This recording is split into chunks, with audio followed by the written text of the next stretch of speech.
Baik, kali ini aku mau jelasin tentang kertas kerja sedikit, tentang worksheet. Nah, biasanya nih periode 17 Maret ini nggak ada ya, biasanya dia itu per akhir periode.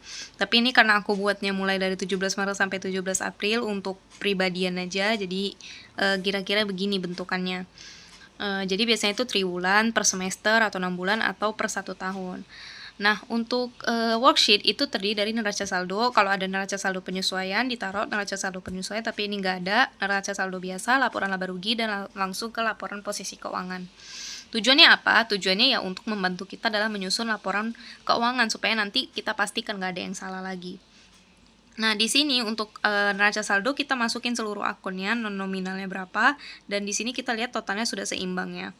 Lalu untuk laporan laba rugi atau LR itu ada, ingat kalau laporan laba rugi hanya akun pendapatan dan beban. Kalau ini karena nggak ada HPP ya, karena kan ini pribadi. Kalau misalkan perusahaan dia biasanya ada HPP, dikurangin dulu dengan HPP dapat laba kotor, terus dikurangin dengan beban baru dapat laba bersihnya.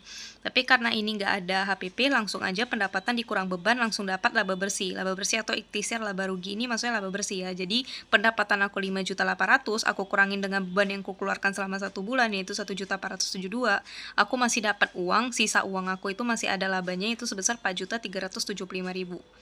Nah, inilah untuk ikhtisar laba rugi itu maksudnya seperti itu. Kenapa nih neraca saldo nggak ada? Ya karena nggak ada, karena dia laporan laba rugi dan laporan posisi keuangan. Neraca saldo itu nggak ke ikhtisar laba rugi, belum sampai situ.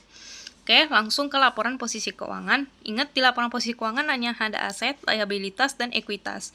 Kalau misalkan di sini ada peralatan, ya masuk ke dalam kelompok aset tetap. Tapi karena di sini akunnya hanya kas dan piutang, dia masuknya ke aset lancar, yaitu sebesar 2.966 asetnya, 1.600 piutangnya.